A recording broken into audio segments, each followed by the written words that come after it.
The dust devil spun across the prairie as Jake Morrison rode into the small town of Redemption Creek, his weathered hat pulled low against the setting sun. He wasn't running from anything, not anymore. He was riding towards something, someone, and that made all the difference. Sarah Whitfield had stolen his heart 6 months ago at the county fair, her laughter like wind chimes in a summer breeze.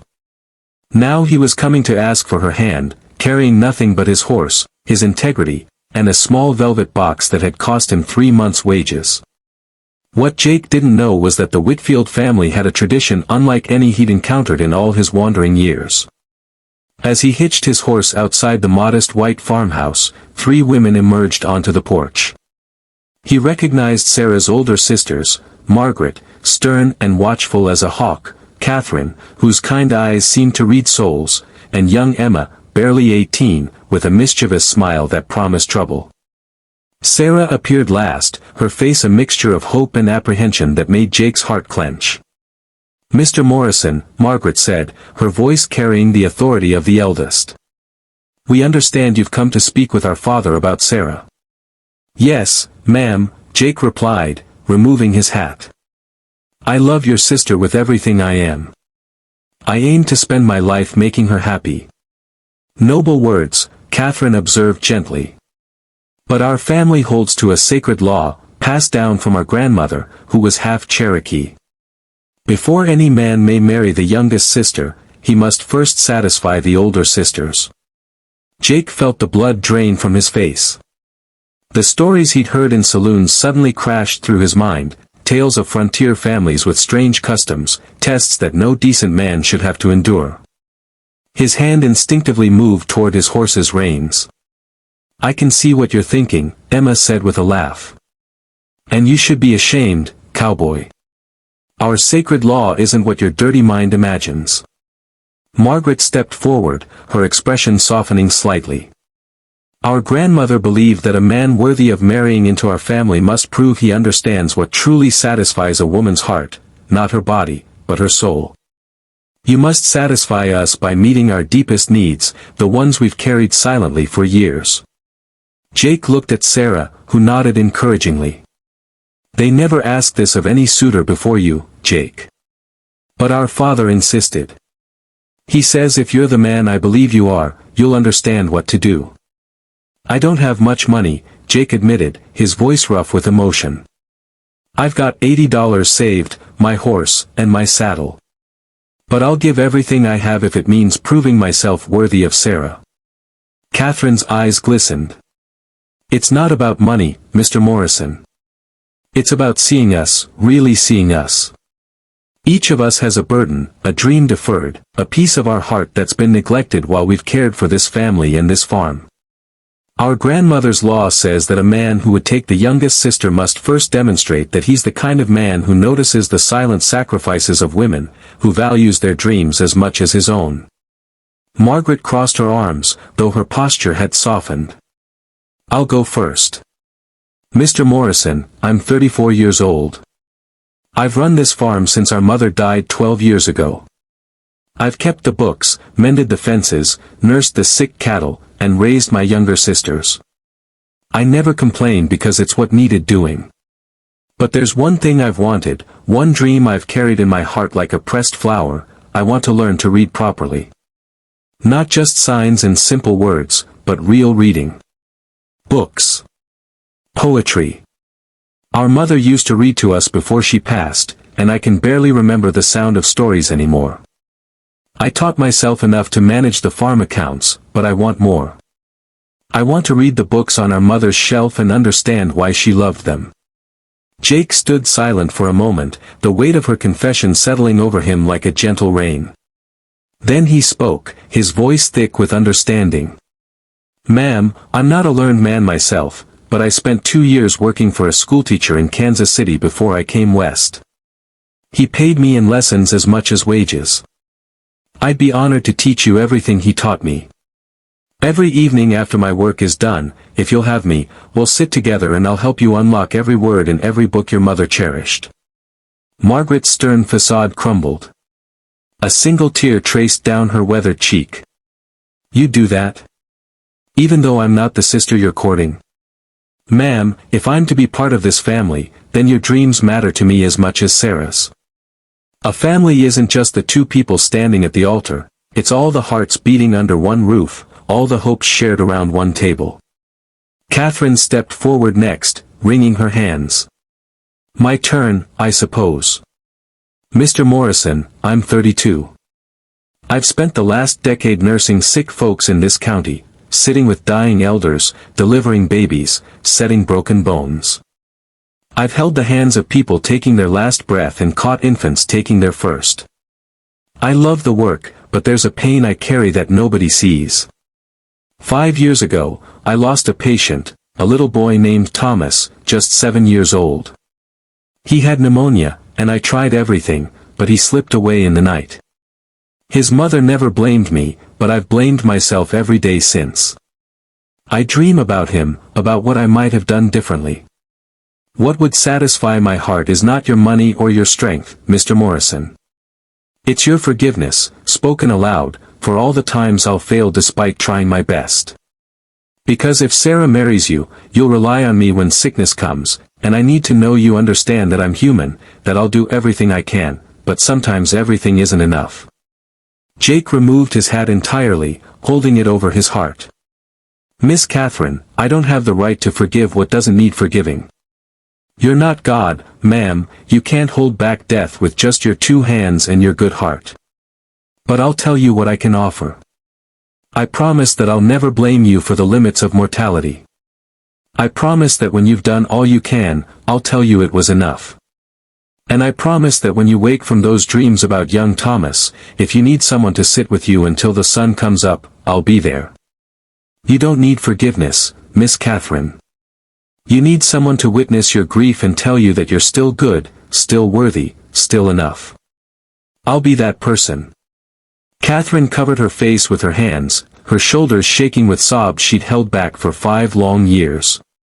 Sarah moved to her sister's side, wrapping her in an embrace, and Jake saw the depth of love that bound this family together.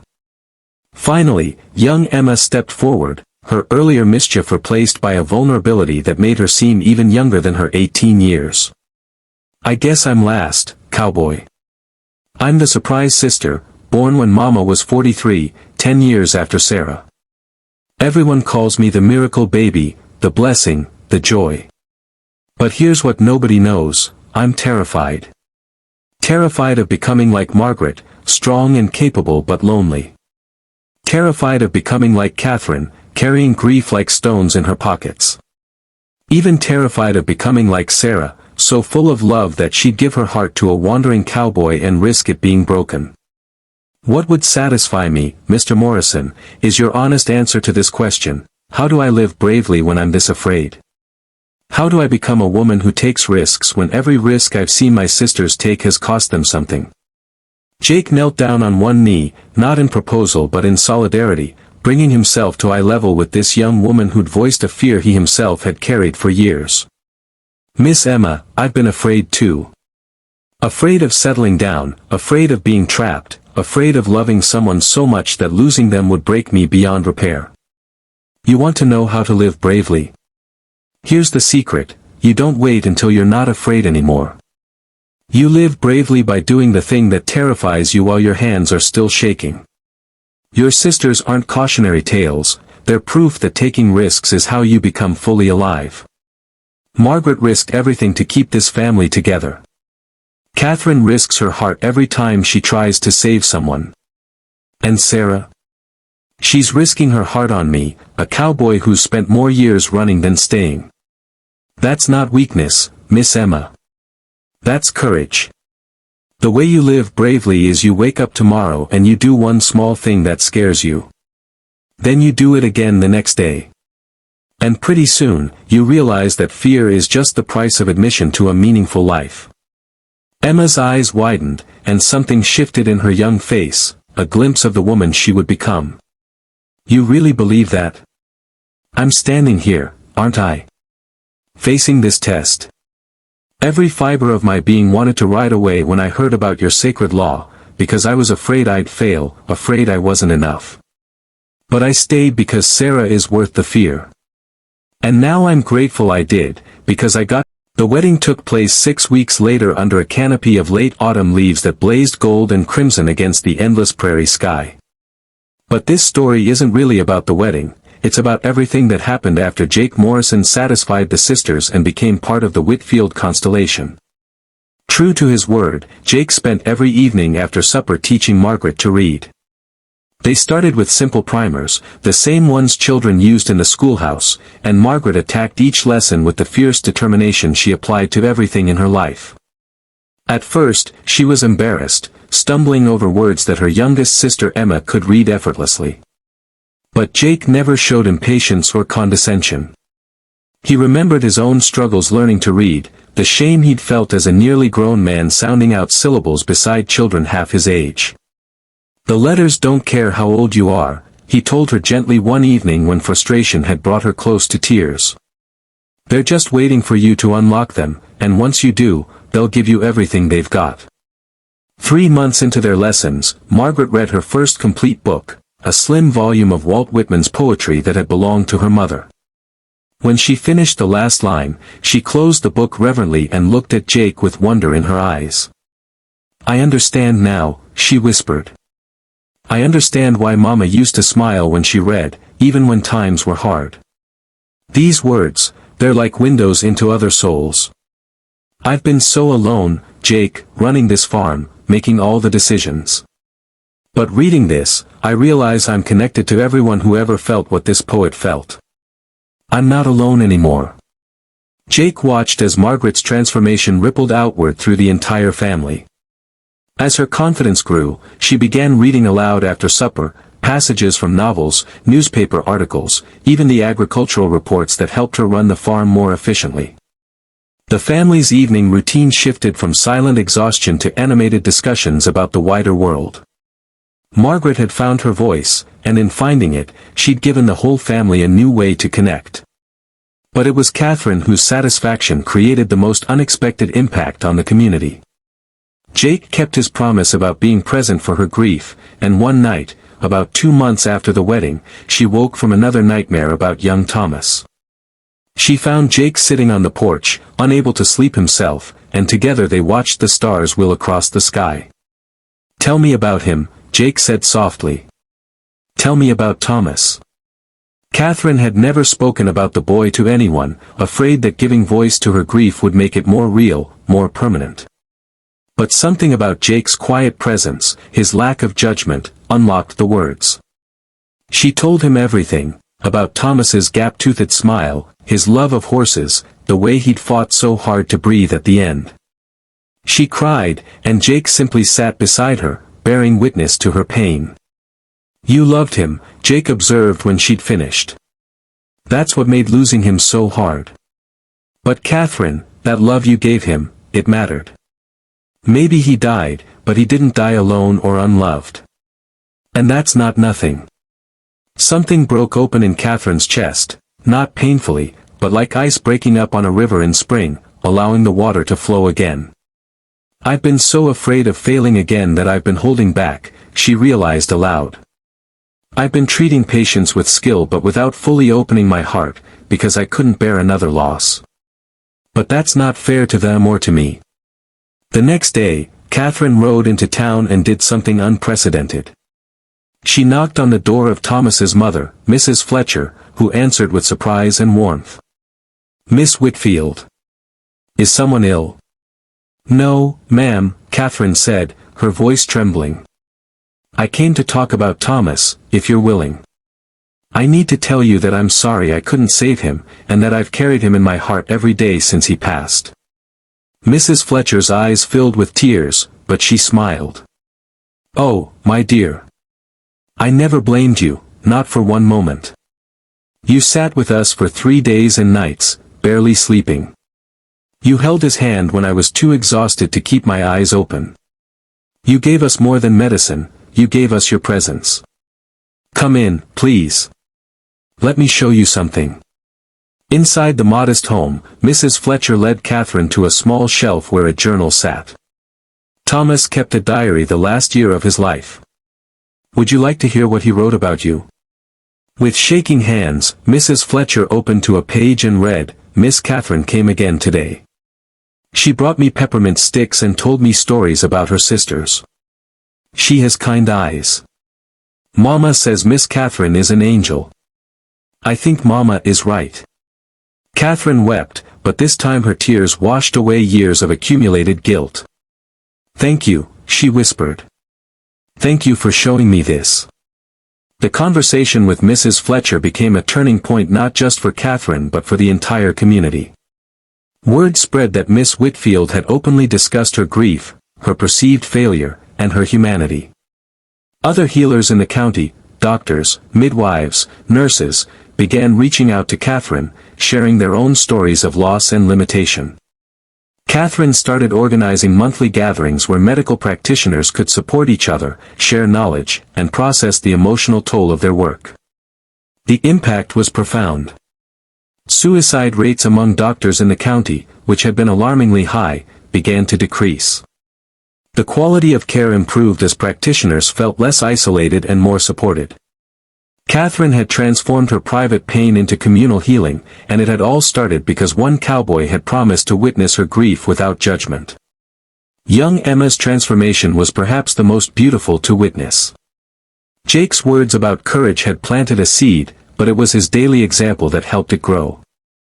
Emma watched as Jake took on difficult tasks around the farm, breaking a particularly stubborn horse, repairing a dangerous section of roof, confronting a neighbor who'd been stealing water from their creek. She noticed that he was often afraid but never let fear stop him. One day, Emma approached Jake in the barn. I want to learn to break horses, she announced. Everyone says it's too dangerous for a woman, but I've watched you do it, and I think I could learn. Jake studied her determined face. It is dangerous, Emma. You could get hurt. I know. But you said living bravely means doing the thing that scares you while your hands are still shaking. My hands are shaking, Jake. Will you teach me anyway? Jake smiled slowly. Yes, ma'am. But we start small, and you promise to listen to every instruction. Over the following months, Emma learned not just to break horses but to understand them, their fears, their communication, their need for patient kindness. Word spread that the youngest Whitfield girl had a gift with difficult animals, and soon people were bringing their problem horses to her. Emma, the girl who'd been terrified of becoming trapped in limitation, discovered a calling that gave her both purpose and pride. But the real magic happened when Emma started teaching other young women in the county. She created an informal school where girls could learn skills traditionally reserved for men: horse training, basic veterinary care, even fence repair and cattle management. Parents who initially objected found themselves swayed by their daughter's newfound confidence and capability. You've started something bigger than you know, Sarah told her youngest sister one evening. You're changing what girls in this county believe they're capable of. Emma grinned. Jake said courage is contagious. I'm just spreading the infection. As for Jake and Sarah, their marriage became a model of partnership that inspired the whole community. Jake never forgot the lesson of the sacred law, that a good man sees and values all the women in his life, not just the one he married. He treated Margaret's dreams as important as his own, supported Catherine's healing work with both labor and emotional presence, and encouraged Emma's growing independence even when it challenged traditional expectations. Sarah watched her husband with growing wonder. You know, she told him one night as they lay in bed listening to the prairie wind, when you first rode up to our house, I was terrified. Not of you, but of the sacred law. I thought no man could possibly satisfy my sisters, their needs seemed too deep, too complex. I thought I might lose you.